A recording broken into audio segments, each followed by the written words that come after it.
So, a federal judge has ordered an immediate halt to construction on President Trump's proposed White House ballroom, delivering a significant setback to one of his most ambitious renovation projects. Now, this ruling comes after months of legal battles over the plan to replace the East Wing with the large event space, that ballroom. On Tuesday, U.S. Federal District Judge Richard Leon issued an order stopping construction, at least for now. In a sharply worded opinion, the judge said the project cannot move forward unless Congress signs off. And so that means work on the ballroom, work already underway, by the way, must come to a stop.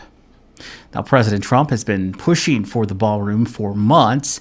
His idea is to create a large indoor space to host major events instead of using outdoor areas like the South Lawn, which every other president has used. Now, to make room for it, the East Wing of the White House was demolished last year, a move that immediately drew a lot of criticism. The president has said the project is ahead of schedule, under budget, and fully funded by private donors, not taxpayers. The lawsuit was filed by the National Trust for Historic Preservation. The group argues the project was rushed and carried out without proper oversight or approval. They also raised concerns about how the project is being funded, pointing to hundreds of millions of dollars in private donations, including from corporations with government contracts.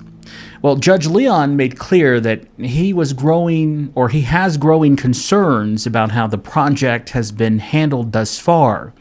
In his ruling, he pointed to shifting explanations from the administration about who is overseeing the project and what authority that they're using.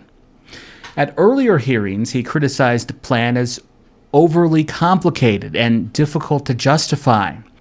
And in Tuesday's decision, he said that the construction must stop unless Congress formally authorizes it. Now, President Trump responded on social media defending the project and criticizing the lawsuit. He called the ballroom, quote, the finest building of its kind, and emphasized that it would come at no cost to taxpayers. So here's what happens next. The ruling is temporary, meaning that construction is paused while the case continues.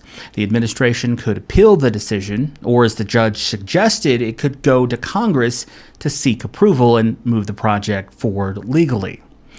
At its core, the case raises questions about how far a president can go in reshaping the White House without any congressional input.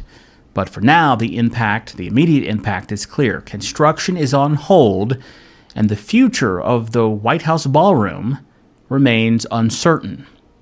And with the judge signaling that this case could eventually go to higher courts, all the way to the Supreme Court, the fight over the future of the White House is likely far from over.